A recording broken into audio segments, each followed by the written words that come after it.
tal? Soy Luis Amadio. Elegí a mi prima Sofía para este trabajo práctico. Bueno, Sofía, si querés presentarte brevemente. Perfecto. Bueno, mi nombre es Sofía Basualdo Muán y Luis me eligió para este trabajo de la materia de elementos de derecho penal por mi vinculación con la materia, dado que yo me recibí de la UBA, hice la carrera, la especialización, la seguí en materia de derecho penal durante la carrera de grado y después también me formé como magíster de derecho penal y trabajo en un tribunal oral federal. Así que bueno, tanto desde lo académico como lo práctico estoy en contacto diario con el derecho penal. Bueno, para arrancar, ¿qué te llevó a vos a especializarte en derecho penal? Bueno, a mí lo que me llevó a especializarme en derecho penal fue la fascinación que me provocó la materia, en su momento elementos, al entender la elaboración de límites en favor del ciudadano contra el poder punitivo estatal, que se manifiestan a través de garantías constitucionales, principios constitucionales, los distintos estratos de la teoría del delito y demás. Luego, cuando finalicé esa materia, justo entré a trabajar a un tribunal federal, lo cual me permitió ir de a poco desde mis primeros pasos siendo joven, ir vinculando la teoría con la práctica y seguir aprendiendo más y más. ¿Pensás que hubo algún caso o momento que marcó esta decisión de decir, de todas las ramas que tiene el derecho, es decir, bueno, yo quiero ir por el derecho penal?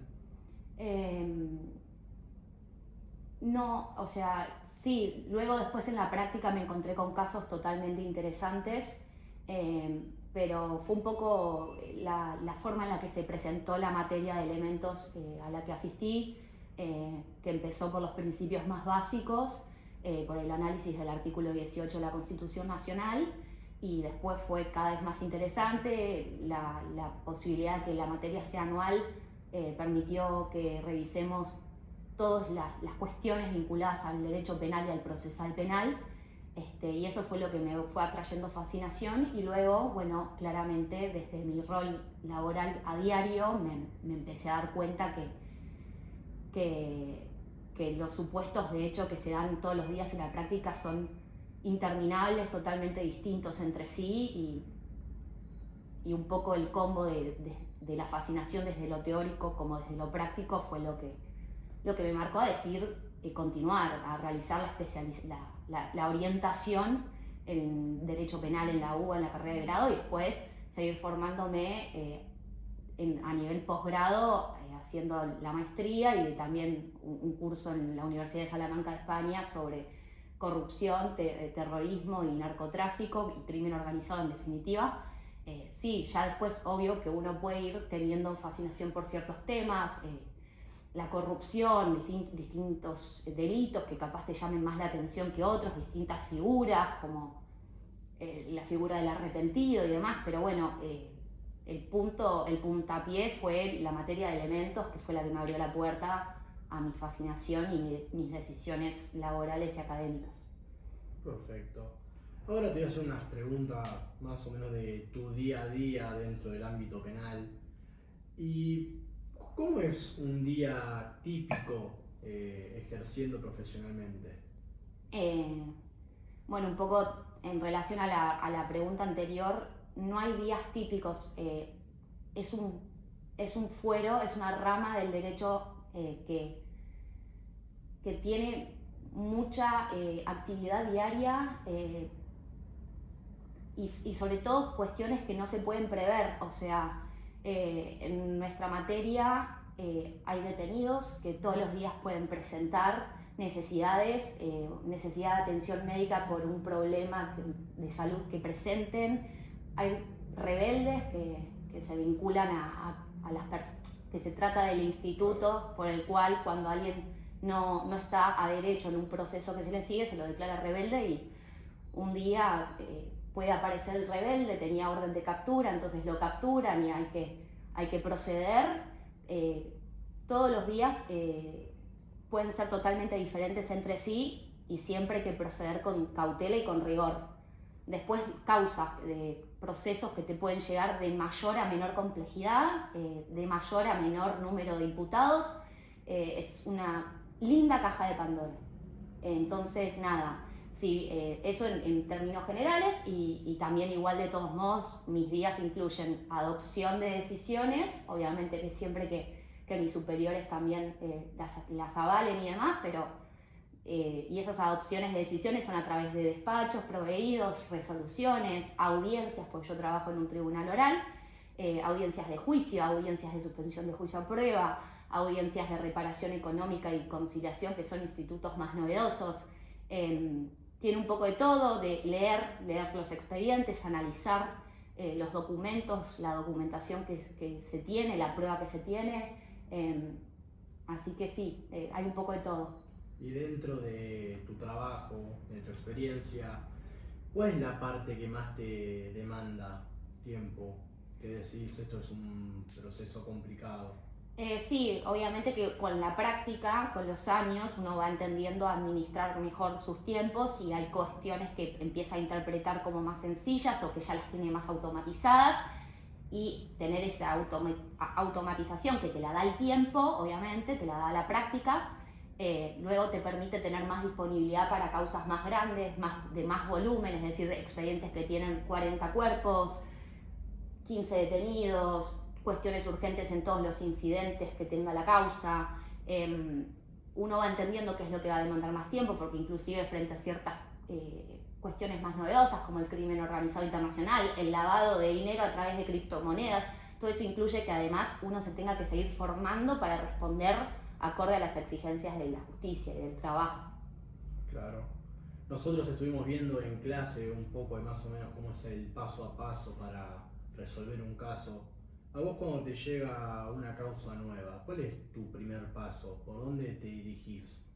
Cuando recibo una causa nueva, a veces puede pasar esto que te comento, que la exigencia es responder de manera inmediata.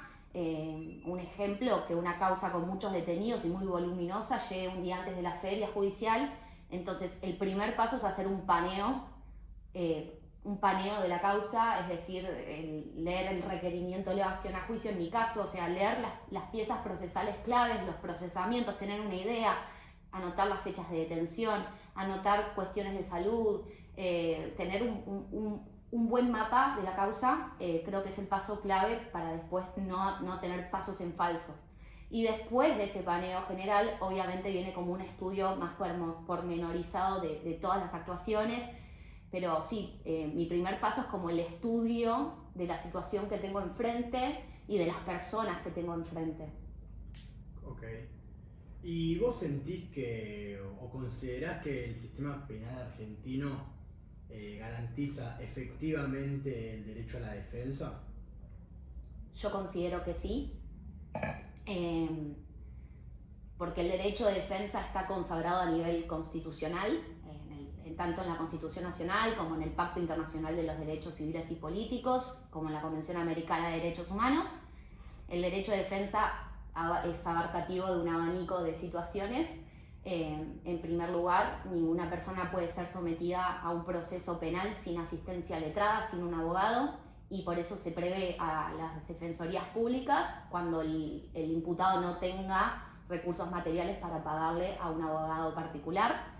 El derecho de defensa se manifiesta en el derecho a ser oído, es decir, en primer lugar, en realidad, a que se le explique a la persona imputada con claridad cuál es la conducta por la cual se lo incrimina penalmente, y frente a esa explicación, el derecho de defensa prevé también dos posibilidades: la de negarse a declarar sin que ese silencio sea una presunción de culpabilidad, y la de poder declarar y defenderse materialmente, es decir, con sus propias palabras, el derecho a ser oído. Y después, el derecho de defensa también se manifiesta en la posibilidad de producir prueba del parte del imputado y de poder controlar la prueba que realiza la fiscalía, es decir, prueba de cargo y prueba de descargo del lado del imputado, para poder descargar la imputación que se le incrimina. Y después también se manifiesta a la hora de que el tribunal o juzgado de instrucción tenga que adoptar decisiones fundadas, y no que no tengan fundamentación teórica, es decir, y el derecho de defensa sobre todo también se manifiesta en el derecho al recurso, a poder impugnar esas decisiones.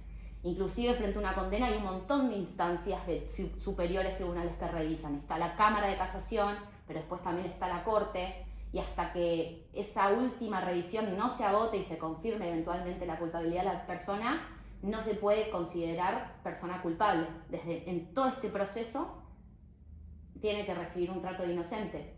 Todo esto se manifiesta en principios tales como el derecho a la inocencia, el indubio pro reo, que es el deber de adoptar la decisión que sea más favorable para el imputado, entre todas las que puede existir, el derecho a la contradicción, es decir, entre la fiscalía y la defensa, a controlar la prueba, bueno, un poco todo lo que estuve comentando. La igualdad de armas, es decir, que tanto la fiscalía como la defensa tengan las mismas posibilidades de los mismos recursos según sus posturas, según su teoría del caso. Así que sí, yo creo que está asegurada la defensa. Yo voy a tomar algo que dijiste de la situación del imputado. ¿Vos notás que hay cierta diferencia según el perfil socioeconómico del imputado? Yo reconozco que hay un conflicto estructural que provoca que personas vulnerables accedan,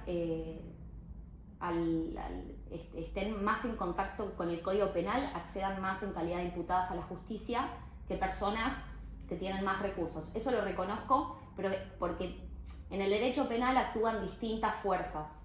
Actúan las fuerzas auxiliares de la justicia, me refiero a la Policía Federal Argentina, a la Gendarmería Nacional, a la Prefectura Naval Argentina y demás. Actúan los tribunales, los ministerios públicos fiscal y de la defensa, los abogados particulares, actúa la sociedad y su reclamo de justicia, actúan los servicios penitenciarios federales y bonaerenses. Entonces falta una coordinación que no haga que siempre las mismas personas entren al derecho penal, por así decir. Ahora bien, desde donde yo trabajo, el trato siempre es igual, sean personas con recursos, sean personas sin recursos.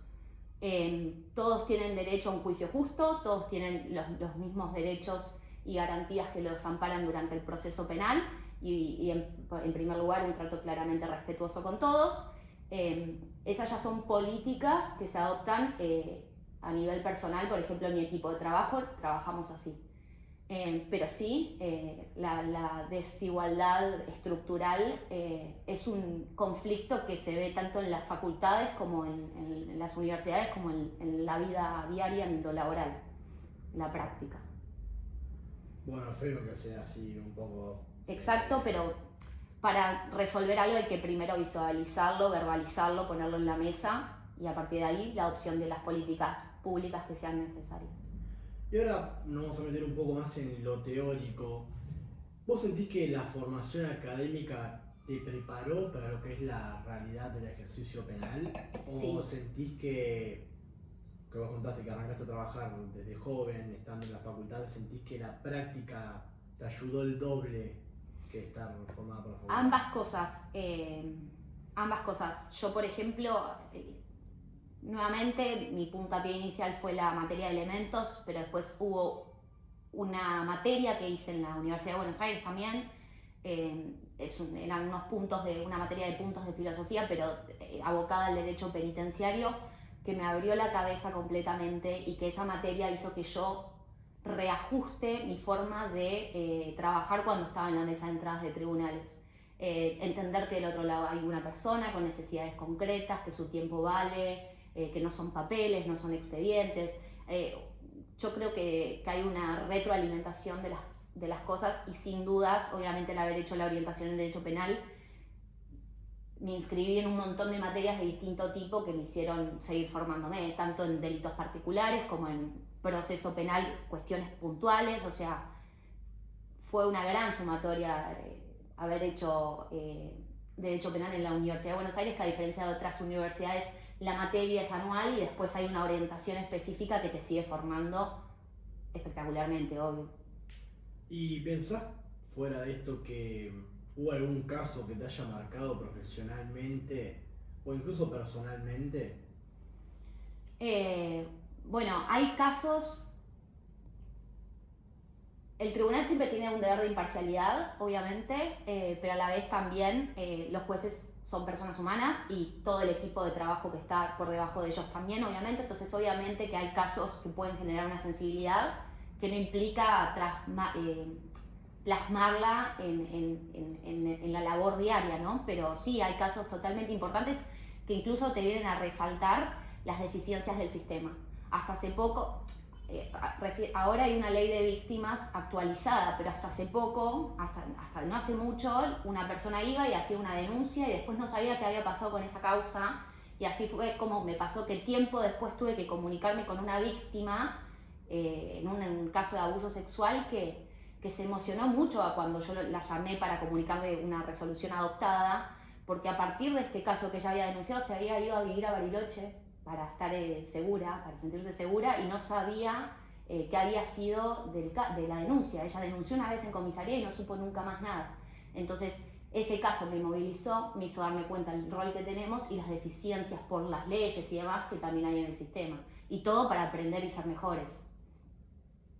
Obviamente, la detección de errores en materias que son donde intervienen humanos y no todo es científico como las ciencias exactas, obviamente que uno ve y reajusta.